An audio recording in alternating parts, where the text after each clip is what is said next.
Anthony.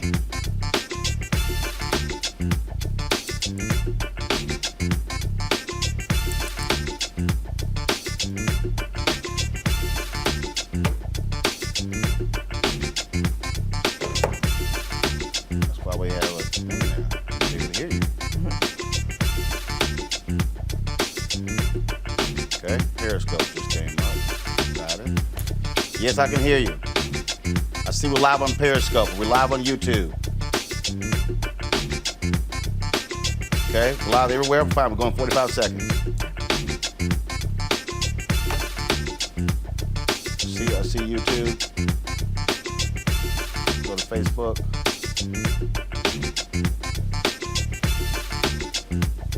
Facebook, I see it. Huh? No, come right to the open after we hit the countdown. Got it? So when I start talking, that's the beginning of the show. Hit the open right to the countdown. I don't see us live on the Facebook.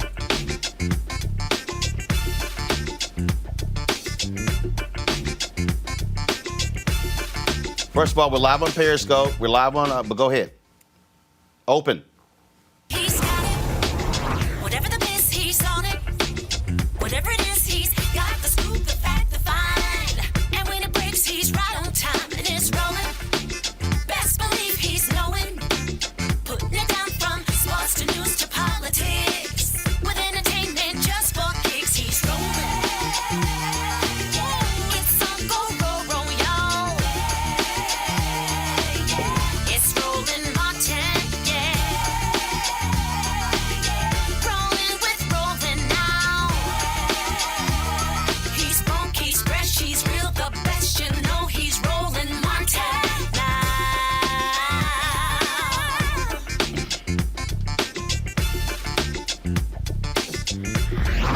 Martin. Hey, folks, welcome to this special, The Power of Our Vote, in partnership with the Lawrence Committee for Civil Rights Under Law. Glad to have all of you here. Normally, we're live at 6 p.m. Eastern, but we wanted to focus on this whole issue of, again, 200 days out and the power of our vote. All kind of things are happening in this country. Obviously, people are focused on the international pandemic, coronavirus, but the reality is there still is an election, presidential election, but also U.S. Senate races, congressional races, gubernatorial, state legislators, local races as well. And so the goal is to focus on the power of our vote, how important it is, but also the obstacles that are being placed in front of us. As I say, this is in partnership with Lawrence Committee for Civil Rights Under Law. Joining us right now is the leader of the Lawrence Committee, Kristin Clarke. Glad to have Kristin with us.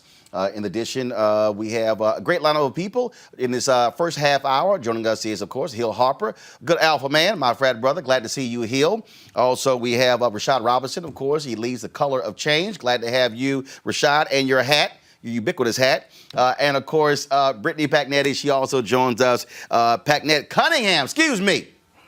Got to throw the Cunningham on there as well, since she recently got married, of course, activist, and, of course, one who's very much engaged. In the next half hour, we'll be joined by New Jersey U.S. Senator Cory Booker. I want to start first off with Kristin. Kristin, real simple.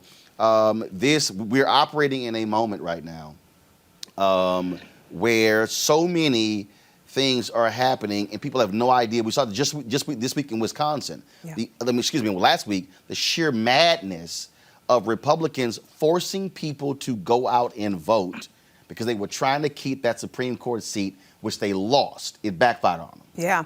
Wisconsin was sheer chaos, and a real important reminder that we have a lot of work to do to get ready for November 2020, and 200 days is all that we've got to get it done. You have Milwaukee, a city where there are usually 180 polling sites, operating with 5. You had lines stretching for long blocks, people who were trying to social distance in order to cast their ballot, lines that were hours long, plenty of people who requested an absentee ballot and they never got it, and a United States Supreme Court that felt the need to unnecessarily interject itself at the 11th hour, just adding chaos on top of chaos. This is an election where people were disenfranchised. And it's a real crystal clear example of the chaos that results when you combine voter suppression that was always there with the new unanticipated challenges that we face in the wake of the pandemic, what we need right now is states really going to work and figuring out how do we open up as many avenues as possible so that people can participate in the primaries that remain and in the general elections. We need states offering up as many early voting opportunities as possible. We need to make sure that people can cast absentee ballots without restriction. We need to make sure that people are getting those ballots with the postage paid and the address already on the envelope, and a process that is streamlined and simple. I participated in an event with Stacey Abrams earlier today, and I love the way that she broke it down. If you have 100 people in a community who need to vote, and we can get 75 of them to put their vote in the mail, that means 25 people who are showing up on Election Day. And if we open up some early voting opportunities and 15 of those 25 early vote, then we've got polling sites that only have to deal with 10 people voting on Election Day. In 200 days, we have got to work tooth and nail to open up as many avenues for people to participate in the 2020 election season. Rashad Robinson, what we have to understand with what is going on right now, look, this is not, are you with the Democrats or with the Republicans? It's undeniable fact. Donald Trump said it himself that if we expand voting, we lose. The Speaker of the House in Georgia said the same thing. We can't do all of these things because Republicans will never win. There's a clear strategy when you look at what's happening here. Democrats want to expand access to the ballot. Republicans want to constrict it because for them, if fewer people vote, better chance for them winning. This is just facts are facts, and so folks can sit here and try to play games with it. But when you look at the actions taken by these two parties, it's clear what the strategy is, and they want to do the exact same thing come November. Yes, I mean, this is not unfortunate like a car accident. This is a long-term strategy. Decades upon decades long strategy. Years ago, when Color of Change took on the fight to ALEC, the American Legislative Exchange Council, right? At the time, it was a 40-year-old organization, and their founder, Paul Weyrich, who also founded the Heritage Foundation, famously said, back when there wasn't as much video content that there is now, we don't want everyone to vote. Elections should not be about everyone voting, right? And so because we recognize that they know that we can't win if we can't vote, and they know that they can't win if we can, that there's going to be a whole set of strategies in place. You talked about some of the political leaders and what they've said. The Speaker of the House in Wisconsin, who pushed to have elections on the election day, was out talking to press in, a face mask, gloves, and a full, hospital gear. All of the Supreme Court members in Wisconsin, even the ones that voted to keep the election day open, they all voted by mail. They all voted by absentee or early or by mail. And so none of them had to show up on Election Day. We do have a multi-tiered election system, and I'm so glad to be partnering with the Lawyers Committee under Kristin's great leadership, because what they are doing is both connecting the work that the lawyers are doing on the ground every day, the work of the 186R vote, with organizations like mine at Color of Change, who are working at the grassroots level to mobilize people to fight back against this, also in real time. And so we've built out a platform called the Black Response. And the Black Response is our sort of COVID action hub, where we are going to be doing a whole set of work to both attract, engage, and mobilize people to work hand in hand with all the other folks on the ground, local and national, to fight back against what's happening. What we know is that we have to mobilize people to the polls in spite of this, and to ensure that as many of us get to the polls in order for us to be able to change the rules long term around how voting is done in this country. Brittany, when you talk about how important this is, when you talk about activists on the ground, going door to door, interfacing with people, we just saw what took place in Tennessee. They passed this law that basically was going to criminalize people who were trying to register folks to vote. Lawyers Committee fought that. Tennessee then backs off of that. But that's what you're seeing. You're seeing largely Republicans use the power of the office to put into place rules and procedures. In Kentucky, they just overrode the veto of the governor when it came to voter ID, but you closed driver's license offices. How in the hell can you get a voter ID if you now can't go because of shelter in place? That's the games that we're seeing, and I think for African Americans, we better understand, and for African Americans, for Latinos, but also young white voters, had better understand we're going to see more of this as we get closer to November. We're going to see more of this as we get closer to November because this is what has always been done. And let's be very clear, Republicans are using coronavirus to do even more of it. The kind of fear-mongering that has gone on around this virus has been used to shield a lot of the kind of actions that you've been talking about. I mean, when we think about the fact that in Wisconsin, there were folks who thought ahead to get their absentee ballot and still didn't receive it by Election Day, just to have the Supreme Court say that your absentee ballot had to be postmarked by Election Day.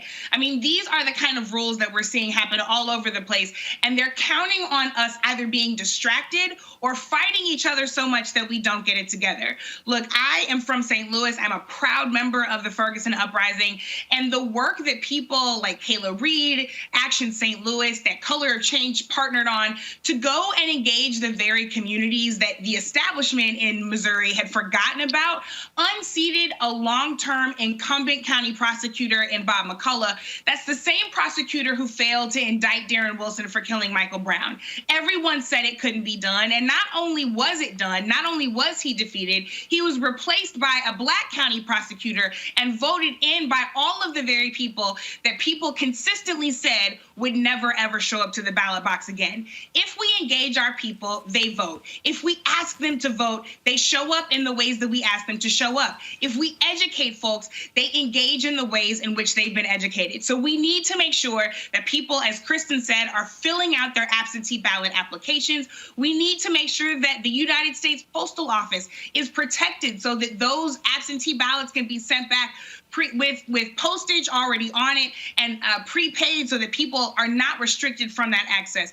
We're going to continue to see these rules happening all over, and they are depending on young people, on people of color, on disaffected voters to not show up in November. And whatever showing up will look like, whether it's early voting, whether it is socially distanced voting, whether it is absentee voting, we have to make sure that we participate because nothing about us should be happening without us. I made the point, Hill, what you're seeing here in terms of the games that are being playing and just how absolutely crazy they are. And when you listen to the language here, and for Anthony, go to my iPad. I'm going to play this soundbite, Hill, because it underscores how ludicrous you have Republicans who are playing the games. Because, again, to say, oh, no, if you're Donald Trump, I don't want mail-in voting, fraud, fraud, fraud. Remember, he had a whole special commission that was supposed to find fraud, didn't find any. And when you talk about voter fraud or mail-in balloting, the most important case was in North Carolina, and Republicans were doing. So here was Trump the other day at the White House. Go ahead. And you get thousands and thousands of people sitting in somebody's living room signing ballots all over the place. No, I think that mail-in voting is a terrible thing. I think if you vote, you should go. And even the concept of early voting is not the greatest because a lot of things happen. But it's okay. But you should go and you should vote. I think you should go and you should vote.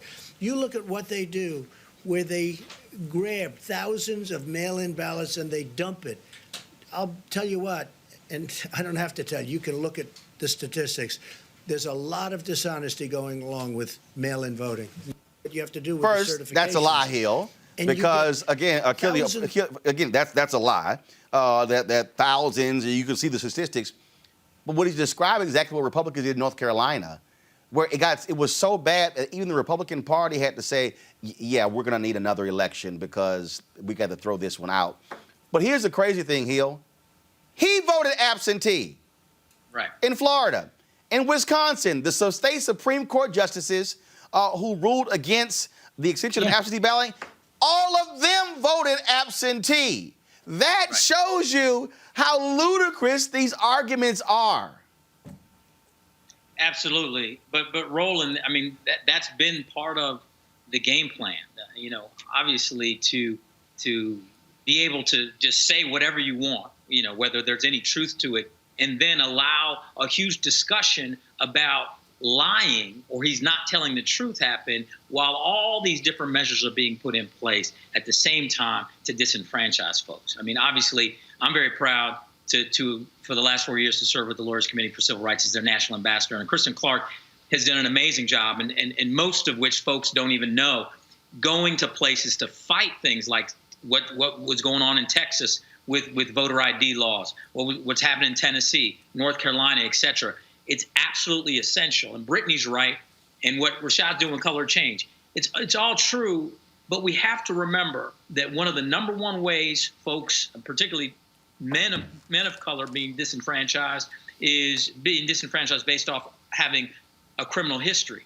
And the fact that so many states across the country, there are all these onerous measures in place, a lot of them having to do with the inability to pay back certain fines and fees based off of oftentimes problematic stop, frisk, search, charge, etc., and then disenfranchising from the voting process. And we can do all of this work, and we can do all these things and listen to these lies and then argue about the lies as distraction. As my son comes, he just woke up from his nap, so he's going to sit here for a second. And so here's the deal. We have to do all of this work behind the scenes to protect the right to vote. But then we also have to go to our people and do what Brittany was just talking about times 10 and let them know how important their vote is. Because so many people I talk to on the ground say, my vote doesn't matter. It doesn't, they're going to steal it anyway. They're going to do this, they're going to do that. And it's like Pavlov's dog. The communities have been beaten down so much that you shock them once, the dog jumps. Shock them several times, the dog stops moving. Our turnout rates, particularly in our poorest communities, particularly in our most disenfranchised communities, are not what we need them to be to actually control the ballot. And unless we're actually able to do that work on top of the voter protection side, we're not going to be able to win these races. And it's incredibly important that we let people know that they matter, that their vote is important, and give them all the different tools we've talked about already of how to do that and cast their ballot. Kristin, y'all have been, of course, fighting a lot of these things in the courts. For the people who are watching, and look, we cover this stuff constantly. Give people an understanding of the type of litigation y'all are engaged in all over the country, trying to stop a lot of these crazy efforts to keep folks from voting. Yeah, this is the fight that keeps us up at night and going around the clock. We just filed a voting rights lawsuit in North Carolina today dealing with problematic voting machines in many parts of the state. We just filed a lawsuit yesterday in Gwinnett County, Georgia, where officials are failing to provide materials bilingually. And it's actually required under the Voting Rights Act in parts of the country where you have communities that are limited English proficient. We filed suit in Ohio. Ohio was such a fiasco. The rules that have been set up in place for that primary will no doubt make it difficult for people to participate. You can handwrite an absentee ballot application.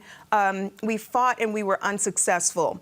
Our goal when we go to the courts is to make sure at the end of the day that voters have voice in our democracy.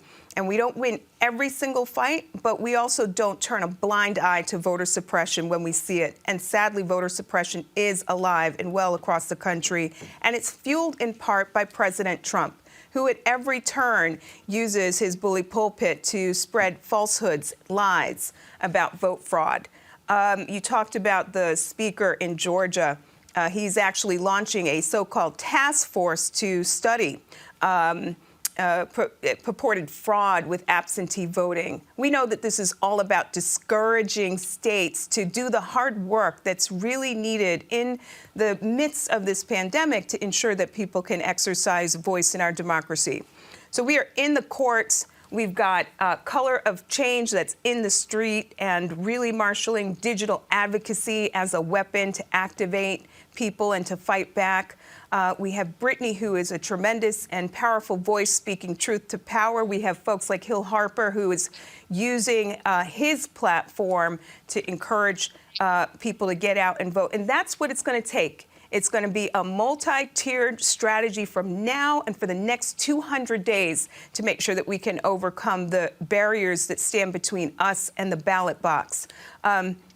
We don't need a reminder about what's at stake with elections. As you remind people, it's not just about the presidency and the top of the ballot. It's who is your mayor putting in place that police chief? Who's sitting on your school board and shaping policies for our kids? It's who's the sheriff making policies, running our jails? It's, as Brittany talked about, who's serving as your local district attorney and making decisions about whether or not to prosecute that cop who used deadly force without basis. We've seen what's happened to our federal courts over the past 3 years. There is so much at stake right now, and it's important that people be encouraged and that we do the hard work necessary to make sure people have voice. And the 866 Our Vote election protection program that we run at the Lawyers Committee is one vehicle that's going around the clock 365 days a year and is a place where people can report complaints about voter suppression that may be playing out in their communities. I made the point, Rashad, about what happened in Wisconsin. This story is quite interesting. This is the headline of the Milwaukee Journal Sentinel. It says, all seven, go to my iPad, Anthony, all 7 Supreme Court justices voted absentee, even those who hadn't in the past. The Supreme Court, the United States Supreme Court, allowed the voting to go forward there in Wisconsin, even though they won't even meet together. They meet via conference call. And so you're literally doing things in your own life that you won't let other folks do, and you're playing the games. And so what ends up happening is Dan Kelly loses because in Wisconsin, and unfortunately, they were trying to purge 200,000 people from the voting rolls. And so what ends up happening is Dan Kelly. And so one of the things that also happened here, which is crazy, Rashad, is that we have to remember, it was from Ohio where the Supreme Court allowed these voting purges. There is a clear plan to purge as many people as possible in order to force people not to be counted, to lower the numbers here. And that's why I keep telling people, you know what? Don't assume your registration is good. Re-register every year. Every year, fill that card out so they can't try to play the games. Well, all of this, first of all, Roland, I'm so glad that you're doing that and that you have this platform and you are able to just speak it really clearly, because you're absolutely right. All of these things are taking place. Back in 2016, we had to run a campaign in Wisconsin in Paul Ryan's district where they were trying to move a polling place in Paul Ryan's old district, where they were trying to move a polling place from a town hall to a police station, right? Hill brought up, and both Hill and Brittany brought up the intersections between criminal justice and voting rights. And this sort of idea, this strategy of putting up billboards before Election Day saying, if you show up to the polls and you owe taxes, or voter fraud is a felony. We, have had to do rapid response for years around that. We had to do rapid response around that under the framework for years, where we actually had a Justice Department that was trying to do everything it could to ensure that people had access to the vote. Now we have a Justice Department that is lockstep in the movement with the voter suppressors, with the folks that are trying to suppress our votes. And so it's going to be more important than ever. And so, for us as a digital advocacy organization, we, are seeing our job as a couple of things. We have built a digital action hub that we're going to be rolling out over the next couple of months, actually have already started testing it out, that has a set of tools for everyday people, both to fight back against misinformation and disinformation, to allow us to tag it in real time, to have us have our members go straight to video, basically training hundreds of people that can go straight to video, where we can buy ads across zip code tracks to be able to fight back against disinformation and misinformation that is also fueling some of the voter suppression that's happening. That we can also do the type of voter contact work when we might not actually be able to get to the doors at the sort of level and scale that we were able to get to the doors in places like, St. Louis County, when Brittany talked about the work that we did in partnership with local folks to unseat Bob McCullough. All of those things, we're going to have to figure out new ways to build power in this moment.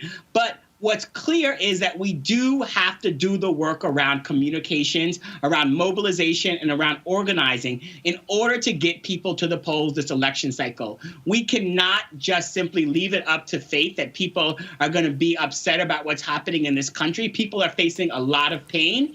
And what our opponents to Black people turning out are hoping is that all of the pain, all of the challenges combined with extra hurdles will help them keep enough of us away from the polls where they will be able to kind of express their will for the type of future we should all have. And we should be very clear about who gets to speak for us and what justice and freedom actually looks like. And that is why we're going to need as many people as possible, both to support the sort of efforts of the 1866 Our Vote, but also support efforts that we are doing, because what we're going to have to do is be on the phones, to be on the internet. Not everyone's going to be on social media. We're going to have to do all the work to reach beyond the choir, because this election cycle is going to be harder than ever. I, hear my own family members, very clearly saying they might not be the first people to open their doors to someone coming to knock, as I've done the informal polling about sort of what does it mean to do this type of organizing, this type of voter contact work in this new era. So we will have to change strategies. We will have to augment some things. And that is why, for folks who are watching, we're going to need you to sign up. We're going to need you to put in some time. We're going to need you to go to the Lawyers Committee. We're going to need you to go to Color of Change. We're going to need you to go to organizations locally in your community, because the effort to ensure that we get the type of people in office that will hear us, listen to us, and be accountable to us is more important than ever. All right, then. Rashad, just let me know. I know you may have to go. Just let me know when, and then I'll have you have your final comment. I'm going to bring in right now Senator Cory Booker of New Jersey, who joins us. Glad to have you here, Senator, on this special dealing with the issue of voting. 2018, your state, the governor signed into law automatic voter registration, putting upwards of some 600,000 people on the rolls in January of 2019. New York Governor Andrew Cuomo signed a series of bills that also expanded voter rights there. This is what people need to understand, and we may underscore this all the time, why when you vote in that state for the state legislature, vote for those state rep and state senators, that matters, because on the issue of voting, voting is not a national issue. There's no federal guaranteed right to vote. So vote is really 50 state elections. And so when we ignore who is the state rep and the state senate, then that allows other folks to be able to control the levers of power. And so that's why it changed in New York. That's why it changed in New Jersey. And we're seeing that all across the country, where people are realizing that you have to be able to mobilize and organize in these states, because that's where they want to restrict our right or our desire to vote. North Carolina is a perfect example. Florida is a perfect example. Texas is a perfect example, Senator. First of all, Roland, deep gratitude for you having me on here, and just for being a friend. You've been texting me really good feedback during this crisis, and I really appreciate that. You have a cast of heroes to me, people who I just really look up to, from Brittany, Hill, and Son, and of course Rashad, who's just the Color of Change is to me a group of heroes as well. So I just want to start off by saying, because you've got Kristin there, who's such a great ally of mine in my work in the Senate, and what she's doing right now through legal action and what the Lawyers Committee is doing is just extraordinary. I mean, I think she just mentioned about Gwinnett County, just making sure you have Spanish language absentee ballots. This stuff is really makes a difference. And what's going on with voter suppression around our country right now is just insidious. And us as children of the civil rights generation, it's almost shameful that these gains that folks literally were dying for, think of Goodman, Cheney, and Schwerner, for example, that they're now finally gutting so much of the gains that they got and finding new creative ways to suppress the votes, particularly of people of color. And what we saw in Wisconsin, you guys have already talked about that. I heard a little bit of the conversation. But it's just, to me, I've called it despicable on national TV already. And I'm just going to tell you, when I saw those images and those pictures of watching folk being helped out of their wheelchairs, the most vulnerable people in communities, it was just despicable to me, where people were having to choose between their health and their voting. And when you see people of color, the numbers in Milwaukee, for example, I was just writing this down to get it exact, but 70% of the COVID deaths in Milwaukee County, the whole county, are African Americans, when blacks make up only 26% of the population. So just think, if you're a black elderly person, as I saw on those videos, going to vote, what you are basically putting yourself in crisis for. You not only have the equal risk of everybody there getting it, but because of the things we know that are disproportionately impacting our communities. I'm sitting here in Newark. We got Superfund sites, incinerators, 3-4 times the asthma rates in our community, all of these environmental toxins. And now you're sending vulnerable communities out to vote who can't vote by absentee. It is sinister as well as despicable. And so I feel very compelled in the work that I'm doing right now. This is one of those days where most of these days now, you forget what day of the week it is because you're just going at it 24/7. But I'm blessed today. I was talking with our fellow members of the Congressional Black Caucus about our agenda, working with Chuck Schumer on the Senate side on critical things that you all have already been talking about, including these health disparities. And I know we're talking about voting, but everything is interconnected here. Everything is interwoven when it comes to the rights, dignity, well-being, and frankly, dealing with these persistent injustices that we're seeing in communities because they're lacking presentation. And I know you haven't touched on the census, but God, when you talk about adequate representation, your votes meaning having the power that they should have, the challenges we're facing with the census deeply affect that. And so, Roland, I just want to get real quick to some of the things that I'm working on, specifically, if that's okay with you. Go ahead. But right now, besides the health issues we're working on and the economic issues that we're working on,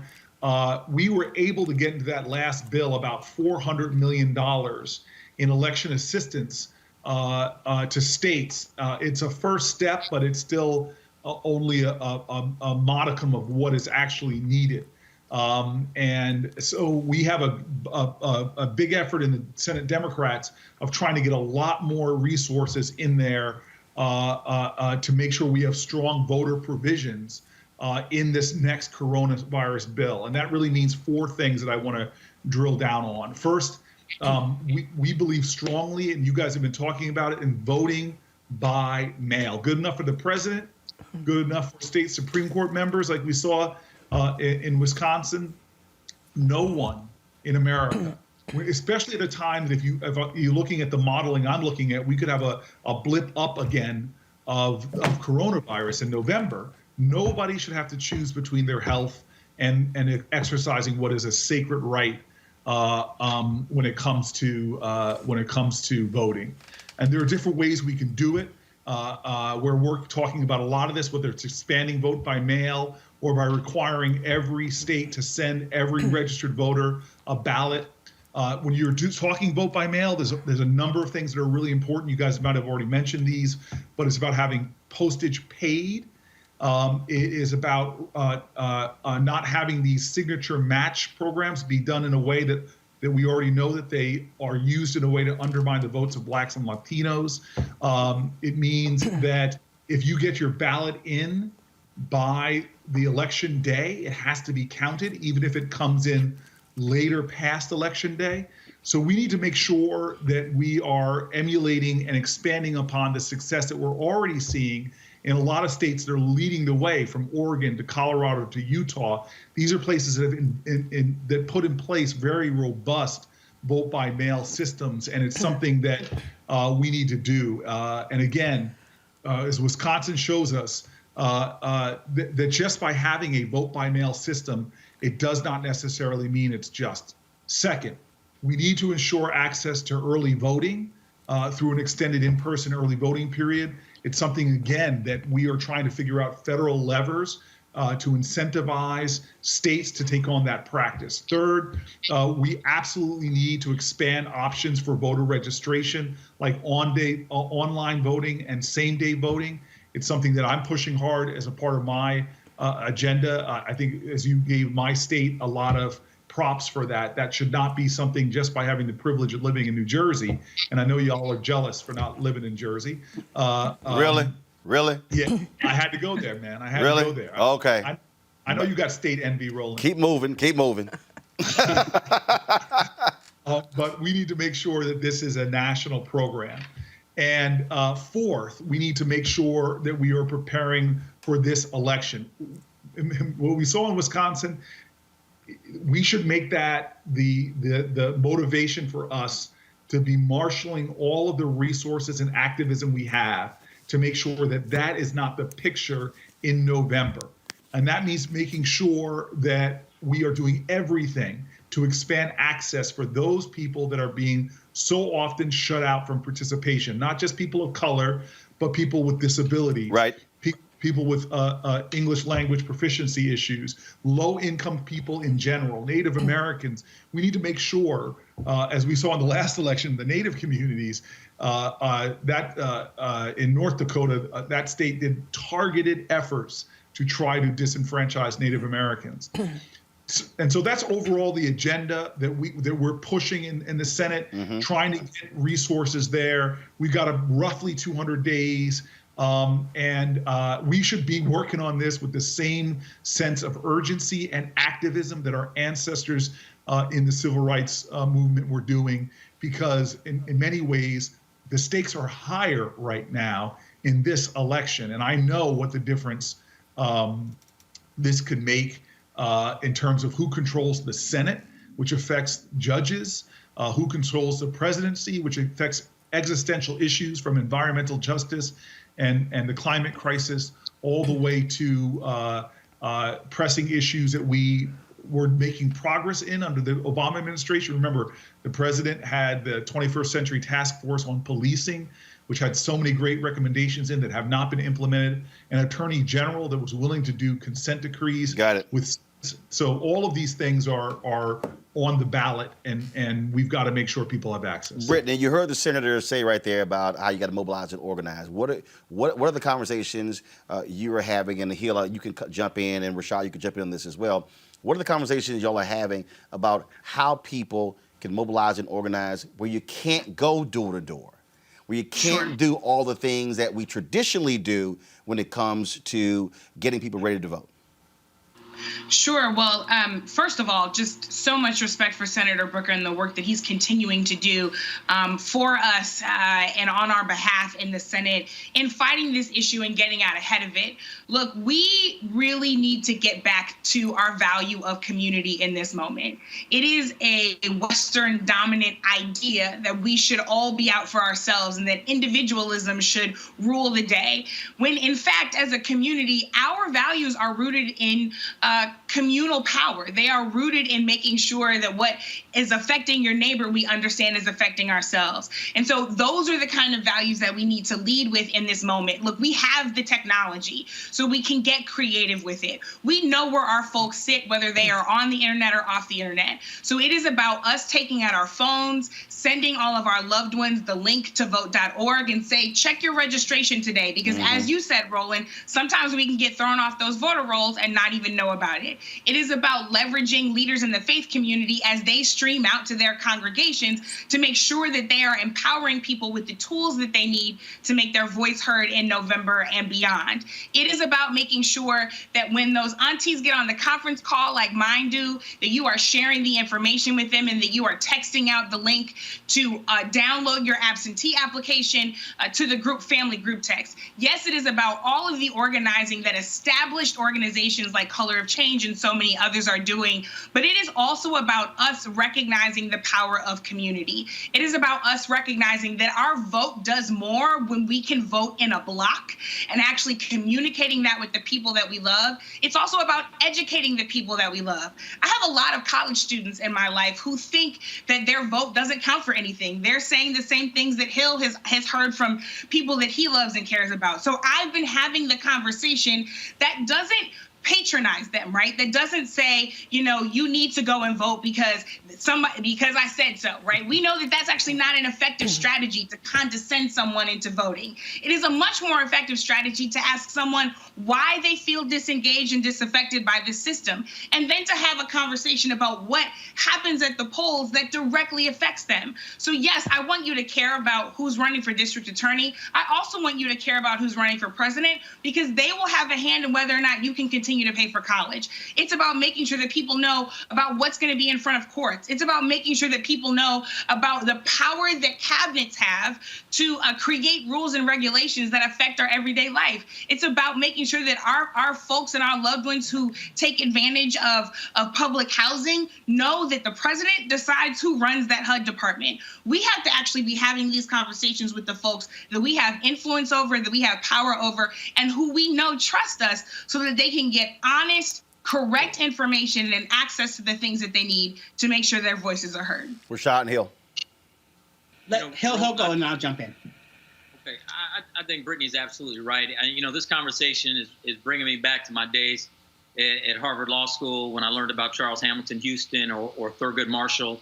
And at that point, during the civil rights movement, fighting Jim Crow laws and moving into the civil rights movement and Brown versus Board of Education, et cetera, it was the idea of attacking the court system to create meaningful change. Now that we've moved into this era of the last 30 to 40 years of systemic and institutionalized racism and disenfranchisement that we've seen that is very purposeful and deliberate, and we've also seen this wealth gap grow, and now that there's so much money in politics, it's really about moving into the power of the vote and the power of these offices. And we have to call each other to task, to be quite honest.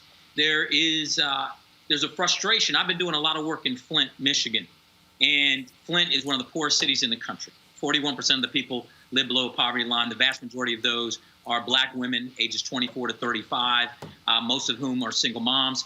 And it is a community that's been completely ignored. It's a water desert as we speak. But the point is that getting those people engaged when they've been beaten up so badly is difficult. But the one thing that they say is that folks and so-called celebrities and people of influence will come to Flint, take a picture, post it on their Instagram or whatever, like they're doing something, and then you never see them again. So what does that mean? To Brittany's point, we have to call influential folks to task to say, hey, it's not just about one post on Instagram. It's about you picking up the phone and going back to old school, and we're going to give you 1,000 numbers to call.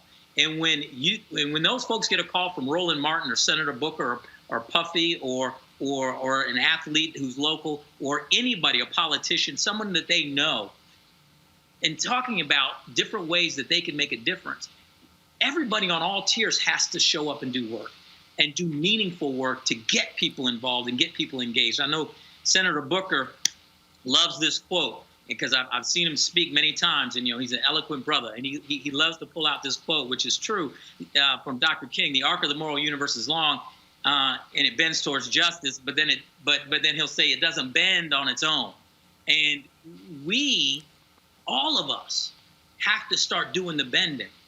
We can't just say, you know what, it's good if you vote. You should show up. We have to do the work. We have to show up, pick up the phone. And particularly in this day and age, we just got to call folks and call and talk to them it's not just about social media, because many of our people aren't on social media. They're not streaming Instagram. They're not doing that work. Many are, but it's about but they do pick up the phone, and they do. And when someone who matters to them calls them and talks about how they can do it, gives them the instruments of how they can vote, they will vote and participate. And I think that that's critical. We literally have to have uncomfortable conversations with each other about what are you actually doing to make people show up.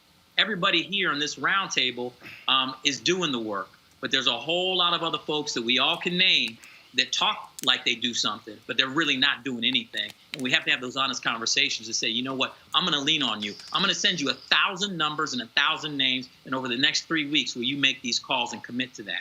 And if we break up the work that way, and we actually do that kind of work, that real grassroots, old school work, we actually can see results. If we're not willing to do it, then we're going to expect the same old results. Rashad? And so just a couple of quick things. So I want people to join us at Voting While Black. Voting While Black is the platform where we are going to be putting technology and tools in people's hands who are able to use the technology to allow us to reach beyond to our friends, family, and neighbor networks. What we are trying to do is build out and leverage a set of technology tools that will get us closer to what we can do without being able to get to the doors. And so a couple of things that I want to say about that is that Brittany is absolutely right, that community has to come first. And for the last several years at Color of Change, we've been really working to build a relational organizing strategy. And what I really mean by that is starting at community first and moving to issue down the line, working to build relationships and communities around the country. And Hill just talked about Flint, and a perfect example is sort of the Flint story of our work, where we started to have Black women's brunches there, just inviting Black women into conversations in Flint and a lot of other cities around the country, with a lot of people coming offline, but then bringing people into conversations around digital organizing. Our current on-the-ground full-time organizer in Flint, Ariana, actually showed up to one of those brunches, and it was her first time sort of coming to that type of activist event, and she went through the trainings and is now a full-time organizer and led the work that we did on the mayor's race in Flint. A lot of the sort of efforts that we're trying to do is bringing people up a ladder of engagement, but connecting with everyday people to then give people the tools to get into their phone book list, to get into their email list, to get into their social media list, and then provide people with the things to say, the scripts to move, and then connecting that back to actual data so we can know how many people we've touched. So we can also look back before election day to find out who we actually haven't talked to and who we may have to find other tactics. Having a data-driven program that is rooted in relationship and community is what we're trying to build, and trying to quickly scale that up with a deep recognition that it will be really challenging, and trying to pair that with the work of fighting misinformation and disinformation. We're already seeing in a lot of our polling and a lot of our numbers, a lot of ways in which some of the disinformation and misinformation is impacting us in terms of how Black men, particularly Black men under 45, are seeing this upcoming election. And we're really focusing on both doing more deep listening, but also really trying to connect very clear conversations with that efforts. Going to be rolling out a multi-million-dollar ad strategy directly targeting to Black men over the next couple of months off of a set of focus groups and polling that we've done to really try to engage and mobilize folks, but pairing that with listening so that we're actually addressing the conversations, right? If people are saying that certain politicians or certain people have ignored them, it's not simply saying, no, they haven't ignored them, but it's having a conversation around why staying at home is not the answer, and why building powerful campaigns that hold people that we put in office accountable is the right answer. And so I agree 100% with everything that is said. And what we need to do is pair that vision with infrastructure that allows us to actually scale that. So we are reaching millions upon millions of people, because that's actually what it's going to take in order to win this next election. Back in 2018, we did over 5 million voter contacts, leveraging about 20,000 volunteers. we're going to need to do a lot more of that over this upcoming election cycle. And we're going to need volunteer power to engage that. And we're going to need people power to engage that. So I hope people come visit us at colorofchange.org or votingwhileblack.com. And those are both places where you can join us. And of course, sign up for the work that the Lawyers Committee is doing, because we rely on them so much as partners in helping us fight all the barriers that are being put in our way. And then I also just want to, of course, thank Senator Booker, who has just been amazing on so many issues, and particularly helpful to us as we have challenged big tech and Silicon Valley around some of the ways that the tools have been harmful and some of the platforms have been harmful, and ensuring that as much as we now have to use all these platforms, whether it's platforms that allow us to work or platforms that allow us to reach voters, that those platforms have civil rights implications baked in, because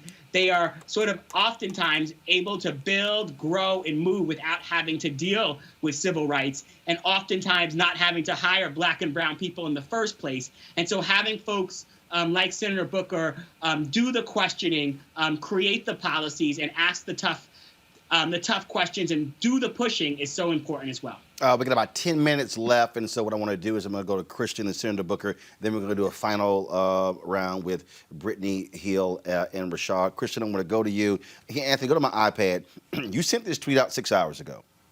In Wisconsin, at least 27,500 absentee ballots from eligible voters came in too late to be counted. Guys, you should be going to my iPad.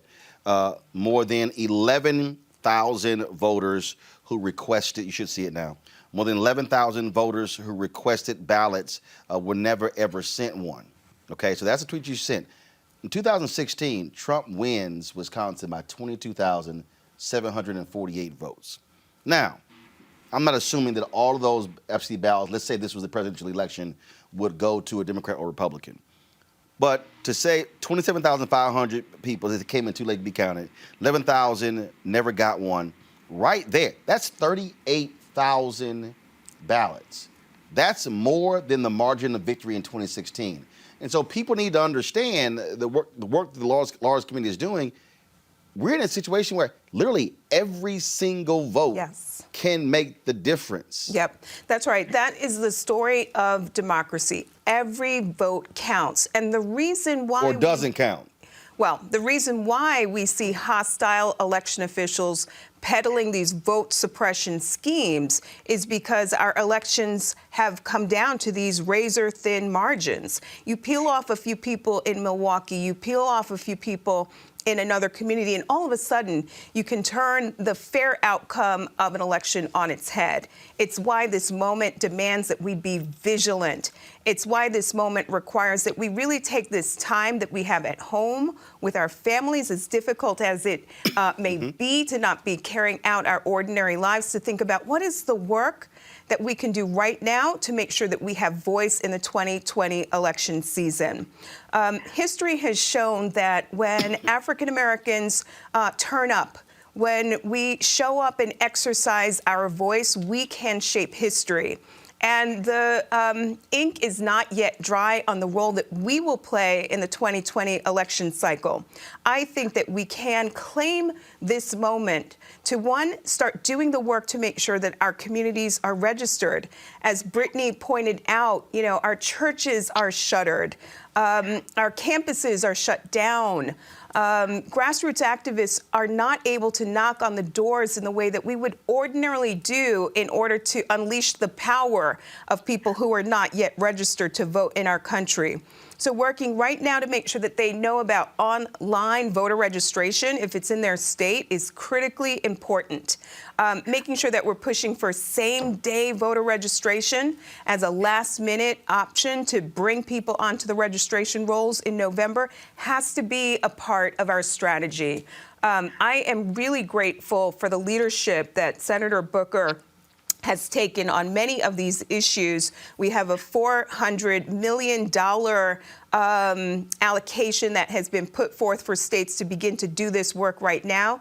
We need more funding. We need more of that funding to make sure that states can put in place all of the strategies needed to make sure that people can register, that people can vote in the primaries and vote in the general election. When I talk about vigilance, that means paying attention. If you hear about an effort to purge people from the rolls in your community, if you hear them talking about new eligibility criteria, call 866-OUR-VOTE. Call the election protection hotline that we lead at the Lawyers Committee. It's the nation's largest, nonpartisan, trusted source of information, and more importantly, we will fight back. A lot of the complaints that people bring to us by way of 866-OUR-VOTE, we end up taking those complaints and filing suits in court to fight back. I just want to close by noting that this is no doubt a very dark and turbulent time for our country. We've got people who face eviction, people who may have had their utilities shut off. We've got kids who are on that side of the digital divide that are not able to do distance learning right now. And as Congress goes to work and puts together these massive spending bills, it's important that they bring a racial justice perspective to bear to make sure that the most vulnerable communities in our country are not left out. And I'm really thankful for Senator Cory Booker and for all of the members of CBC who fight every day to make sure that our voice is not left out. And that actually ties back to the power of our vote. If we don't vote, we don't have a seat at the table, and our issues get left by the wayside. I got about, so here's the deal. We are live streaming this on YouTube, Facebook, Periscope, as well as Instagram Live. IG Live cuts off exactly after 60 minutes. And so if we could make the comments brief, Senator Cory Booker, then Brittany, Rashad will close out with Hill. Senator Booker. I just want to again say I'm grateful for the 5 of you that are on this call. You all are really people I look up to, admire, and have had the chance to work with really closely. I want to just close out by saying 2 things. One is please fill out your census form. That is so urgent and related to what we're talking about political power and representation. I'll say that again. Number 2, I just want to let folks know that we are really in a distraught present where the rights that we have are being rolled back. I'm thinking of a guy named Larry Butler, who I talked about during, I think, a Supreme Court justice hearing, who's 90 years old, African-American man, South Carolina. The poll tax when he was, back in the late 1800s, was equivalent to what he ended up having to pay. In fact, he paid more just for him to get a voter ID, according to their voter ID laws, after he couldn't get one through a bunch of rigmarole, was sent a lot of ways, an elderly man without that much money. I could give story after story of example after example in so many states now about how rights are being rolled back. We've got to fight back. And this election 200 days ago is going to be a real crossroads for our country. And the final thing I'll just say, because Hill was so kind in his words to me, as was others, overly generous, frankly. Hill is just as amazing of a speaker, and then on top of it, he's handsome and has hair. But I will say he's a triple threat. I just maybe have barely one. But I will say though that King has another quote that I'll end with, which is just that change does not roll in on the wheels of inevitability. It must be carried in on the backs of people who are willing to demand and work for it. And that's really got to be us in this generation, especially this year of great crisis and great consequence. Brittany. I'll just remind people that if your vote didn't mean anything, people wouldn't be spending so much time, so much money, and so much effort to steal it from you. Text 10 people as soon as this is over. Send them the link to vote.org. Yep. Ask them to check their registration and have them tell you if they're registered. If they're not registered, they can get registered on vote.org. If they are registered, tell them to go ahead and get their absentee ballot ready, and then tell them to go sign up at Voting While Black. Nothing about us should ever be decided without us. Senator Cory Booker, we appreciate you joining us. Thanks a lot. Senator, we appreciate it. Thanks a lot. Rashad, your final comment. Final comments, I second Brittany. Join us at votingwhileblack.com. Join us at colorofchange.org. We don't win any of these things alone. We win by building collective power together. And so I just want to invite people into this work, into this service collectively, and into the work of being trained in this moment of how to use and leverage digital tools, because we're going to have to find new ways to do old things, which is fight against all those forces that are standing in our way and build power and make change in spite of it. So I hope people do that, and thank you for having me. Speaking of those digital tools, what we want to do is when we get done here, Hill, you're going to give final comments in a moment. When we get done here, what we want to be able to do is we want to be able to restream this we're streaming this on my Facebook, YouTube, Periscope, and Instagram live channels. Lars Committee's Facebook page. We would love to be able to stream it to Hill, your Facebook page, as well as Color Change. The system that we use, we can stream simultaneously to 6 different platforms. That way, again, on the restream, we can just reach reach more people who can watch this rebroadcast. And so I'll send both of you guys a text message on that. Hill, your final comment. You know, I'll tell you, this election is about our future. And, you know, during this talk, my son came and sat down for a second, then he got a little bored, so he left.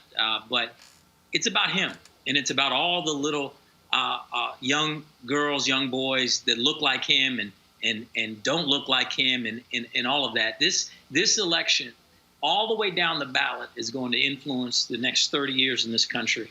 And I'll tell you, I want to show you a picture. This is a woman named Kathy Blake, who passed away yesterday.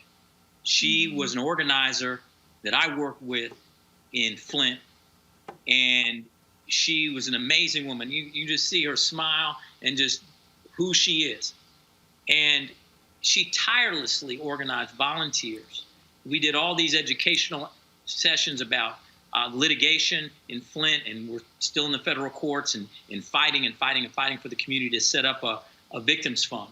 But she represents to me the fact that the disparities in terms of the impact of COVID are directly related to the lack of our voice in the political infrastructure and the ability to get services after 5 years in a place like Flint. So, you know, just on a triage level, I'm doing a GoFundMe through my Instagram, and the link is there in my profile, just to raise money to buy water for Flint, because it's a water desert right now. And I'll be going up to Flint later on this week when the first semi-truck arrives with 23 pallets of water. And we're going to get over 15,000 gallons of water to Flint before in the next week or two. But the point is, for Kathy Blake and people like her that have fought the fight and are out there on the front lines that are now dying because of disproportionate, disenfranchised health systems and opportunities that are offered folks, we got to stop it. We have to. And we have to take care of our kids, and we have to do this work. So it's an imperative piece of what we do. 866-OUR-VOTE, 866-OUR-VOTE. Kristin has said it. Please use that number. Go to Color Change. Look up Brittany. Follow her. Roland Martin's doing this every day. So everybody who's been on is doing some type of work in their lane to do the work. Whatever makes your heart beat faster, do that work, support it, and God bless. Kristin? When I turn on my TV, I see a whole lot of Rose Garden briefings, but I don't see enough focus on us, on our struggles, and on the challenges that we as African Americans face today. So I just want to thank you, Roland Martin, for always giving voice to the issues that are front and center for Black America. And no doubt, the ability to exercise our voice in November is one of the biggest struggles that we face as African Americans today. Senator Booker mentioned the census, and that is an incredibly important issue. Right now, we know that there are a lot of hard-to-count communities that have not yet submitted their census form, that have not yet called the Census Bureau to make sure that every single person in their household is counted. And if we don't stand up and be counted, our communities will be shortchanged over the course of the next decade. I look forward to working in partnership with all of the folks who joined us today and with you to make sure that we show up and turn out and exercise our voice come November. All right, we certainly appreciate Kristin. Thank you so very much. I want to thank Senator Cory Booker, Rashad Robinson, Brittany Packnett-Cunningham with Hill Harper. Here's my final comments, folks. This is very simple. There is not a single thing that you can name in your life that government does not have a role in. Forget all the people who talk about less government and smaller government and get government out of our lives. There's not a single thing in your life that government does not play a role in. The moment you're born, your birth certificate is a government document. The moment you die, that death certificate is a government document. Your driver's license, if you go to a public university, when you are any number of things, you are engaging in government. If you care about the need for a stop sign or a speed bump, if you are concerned about sewer systems and street lights and sidewalks and all of those things, that's all government. And so we have to understand that voting is one piece of this pie. I always say voting is when you vote. That's the end of one process and the beginning of another. So the election is over. Now we then mobilize and organize to move the people who we voted for. And then if our person even didn't win, we're still a constituent. So even though Donald Trump was in the White House, we're still a constituent. We still can demand what we need and desire in our communities. And so don't let anybody tell you voting is irrelevant and means nothing. It's a lie. Voting is critically important when it comes to changing things in this country. The key is getting the right people in place who will then do what we need them to do. And so first and foremost, you got to be registered. Second, then you have to vote. Now, you heard Brittany say it. She said, when you get done, text 10 people. Look, you don't have to even go outside of your family. You should be doing checks. Is every single person in this family who is eligible to vote, are you registered? That's where you start. And then we begin to move people and begin to educate them. That's why this show is critically important, giving you the issues that matter. And so that's what we want everybody to do. And so please support what we do, support the Lawyers Committee. If you want to support their work, where can folks give? LawyersCommittee.org and hit that donate button. Okay, so all you got to do, folks, and of course what we do here, you see it down at the bottom there, Cash App or PayPal, support what we do, because this, having our own platforms, allows us to be able to do this where others will not give it this level of attention. All right, folks, I'm going to see you guys at 6 p.m. Eastern for our regular edition of Roland Martin Unfiltered. Do not forget, also, we have a great thing for you guys on tomorrow. Gerald Albright is going to be doing a live broadcast, a live jam session from G's Place. That's, of course, his home in Colorado. He is raising money for artists who are being impacted by coronavirus. A lot of people don't realize there's so many people who can't play sessions, who can't do any of those things. And so Gerald is going to be doing that for him. And so he put this thing here together. Anthony, go to my iPad, please. You see it? All right. Okay. All right. Let's go ahead and restart it. Go. Hey, everybody. This is saxophonist Gerald Albright. I'm so excited to announce that this Thursday evening, April 16th, kill that at 7:45 background. p.m. East I Coast want time, full screen. 4:45 p.m. West Coast time, I'm going to do my very first live stream concert at G's Place, my home recording studio. So we'd love for you to tune in. You can find it at my Facebook page, which is Gerald Albright Music. And also, it'll be linked to my dear friend and fraternity brothers pages, Roland Martin, on his Periscope page, his Instagram page, his YouTube page, and his Facebook page. So we'll be easy to find on Thursday evening, and proceeds are going to go to those musicians who are having challenging times during this horrible pandemic that we're going through, but we're going to get through this. We know it. So tune in on Thursday evening. Donations can be made on my Cash App account, and the username is the $ Gerald AA. Once again, that's the $ GERALDAA. We appreciate your donations and your love, and we thank you in advance for that. So we'll see you on Thursday evening. We're going to do a lot of tunes that you know and love. It's going to be a party. We want you to be a part of it. So we'll see you then.